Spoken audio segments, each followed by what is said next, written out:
To the rich young man, Jesus said, 예수께서는 부자 청년에게 이렇게 말씀하셨습니다. 내게 있는 것을 다 팔아 가난한 자들에게 나눠주라. 그리하면 하늘에서 내게 보화가 있으리라. 그리고 와서 나를 따르라. 그 젊은이는 자신이 권유받은 그 길이 좀이나 동록이 해하지 못하는 하늘의 보물로 인도되는 길이라는 사실을 몰랐습니다. 저는 오랜 시간에 걸쳐 제가 구주를 더 잘 따르도록 인도해주는 가르침을 받은 것에 감사하는 마음이 듭니다. 오늘은 그 중에서 제 말씀의 목적에 맞는 한 가지 가르침에 초점을 맞추려 합니다. 초등의 노래에도 나오는 선지자 따라 나아가세라는 가르침입니다. 2024년 10월에 델리네이츠 옥회장님은 이렇게 권고하셨습니다. 그리스도를 따른다는 것은 이따금 혹은 건성으로 하는 일이 아닙니다. 그것은 어느 때 어느 곳에서나 우리의 지침이 되어야 하는 끊임없는 결심이자 삶의 방식입니다. 그분의 가르침과 모범은 예수 그리스도의 모든 제자가 가야 할 길을 규정합니다. 그리고 모든 사람이 이 길로 초대받았습니다. 제 부모님은 필리핀에서 태어나셨지만 두 분 모두 중국 계셨습니다. 대다수의 필리핀인이 그렇듯 제 부모님도 제가 태어난 필리핀 주민들이 흔히 믿는 종교를 받아들이셨습니다. 그로 인해 다양한 가족, 인종, 종교적 관습과 전통이 조화롭게 어우러져 저희 가족의 일상생활에 영향을 미쳤습니다. 부모님이 교회로 들어오셨을 때 두 분은 당신들이 또 다른 가치관과 전통을 받아들이는 것임을 미처 깨닫지 못하셨습니다. 그것은 바로 구원의 계획과 하나님의 계명, 그리고 살아있는 선지자들의 말씀에 근간을 둔 복음 문화였습니다. 시간이 흐르면서 저희 가족은 복음을 온전히 받아들이려고 노력했고 제 부모님은 저희가 사랑했던 전통 중 일부가 복음 문화와 일치하지 않는다는 것을 알게 되었습니다. 결단을 내려야 한다는 것이 분명해졌습니다. 그리하여 제 부모님은 복음 문화에 반대되는 가족의 전통과 문화 관습을 뿌리 뽑는 힘든 과정을 시작하셨습니다. 제 부모님이 가족과 친구들에게서 어떤 전통이 복음에 반하더라도 고수하라는 압박을 얼마나 받으셨을지 상상해 보십시오.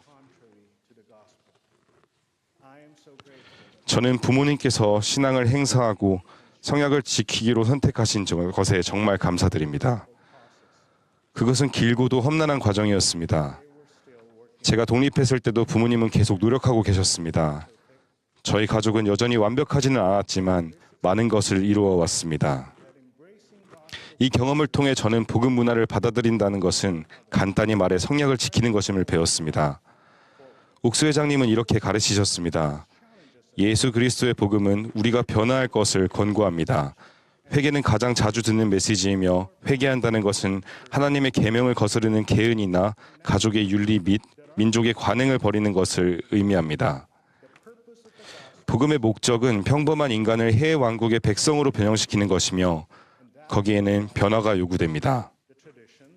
사람들의 전통이나 문화 혹은 생활 양식에는 하나님의 최고의 축복을 받을 자격을 갖추고자 하는 사람들이 바꾸어야 할 일부 관행이 불가피하게 포함되어 있습니다. 몇 주 전 일본의 한 스테이크 회장님은 암 진단을 받은 한 남성을 방문해야 한다고 느끼셨습니다. 치료를 했지만 암은 이 남성의 몸에 계속 퍼져나갔습니다. 이런 상황에서 저는 무슨 말을 할지 고민이 되어서 여러 날을 주님께 도움을 간구했습니다. 저는 그 사람이 비탄에 빠져 망연자신해 있을 것으로 생각했고 그분이 왜 주님께서 자신에게 이런 시련을 주시는지 질문하리라고 예상했습니다. 저는 그가 희망을 잃고 어쩌면 조금은 화가 났을지도 모른다고 상상했습니다. 방문하기로 한 날이 되었지만 저는 여전히 어찌할 바를 몰랐습니다. 마침내 그분을 만났을 때 저는 매우 놀랐습니다. 제 앞에 서 있던 그분은 제가 상상했던 모습이 전혀 아니었습니다. 그분의 얼굴은 밝고 행복해 보였습니다. 비통해 보이지도 않았으며 시련의 이유를 묻지도 않았습니다. 최근에 저는 한국에 사는 회원들과도 매우 비슷한 경험을 했습니다.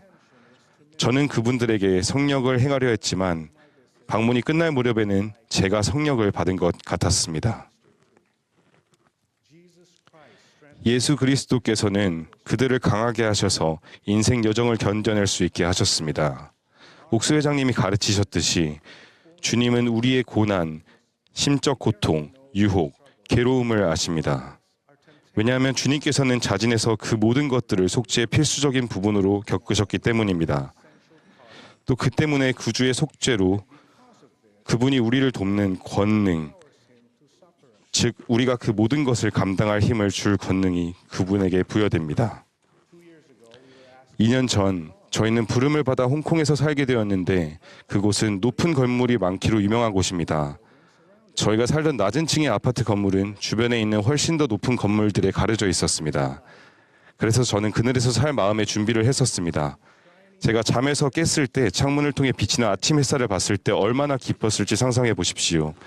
이 단순한 경험을 통해 제 영혼은 크나큰 기쁨과 감사로 가득 찼습니다. 하지만 좀 더 정신을 차리고 생각해 보니 저는 너무 혼란스러웠습니다. 그 창은 동쪽을 향하는 창이 아니었던 것입니다. 그렇다면 어떻게 아침 햇살이 내리쬐는 것일까요? 알고 보니 집 바로 앞에 있는 높은 건물에서 햇빛이 우리 아파트로 반사되고 있던 것이었습니다. 제가 구주를 따르려 노력할 때 그분께서 저를 통해 다른 사람들을 축복하신다는 원리를 되새긴 순간이었습니다. 제가 보이는 모범과 봉사를 통해 사람들은 구주의 사랑을 느낄 것입니다. 옥스 회장님은 이렇게 말씀하셨습니다. 성령을 베푸는 동안 예수께서는 이렇게 가르치셨습니다. 보라, 나는 빛이니 내가 너희에게 본을 보였노라. 그분은 사도들에게 이렇게 가르치셨습니다. 그러므로 너희의 빛을 들어 그것으로 세상에 비치게 하라. 보라, 나는 너희가 지켜들 빛이니 곧 너희가 본 바 나의 행하는 그것이라. 흥미롭게도 어떤 사람들은 하나님의 선지자들은 과거에 머물러 있으며 시대의 흐름에 발맞추지 못한다고 생각합니다. 선지자에 대해 제가 아는 바는 그와는 완전히 반대입니다. 그들은 실제로 망대 위의 파수꾼처럼 미래를 내다봅니다. 모사이아서에는 이렇게 나옵니다.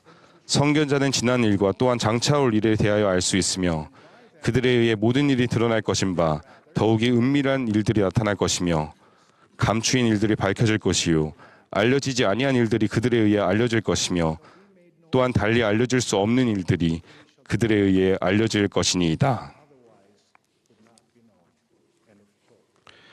I testify 저는 오늘날 살아계신 선지자 델리네이치 옥스 회장님께서 우리를 인도하고 계심을 간증드립니다. 옥스 회장님과 제1회장단 보좌들 그리고 12사도 정원에는 진실로 선지자, 선견자, 계시자입니다. 그들의 가르침과 모범을 따를 때 우리는 우리 구주 예수 그리스도를 따르는 것입니다.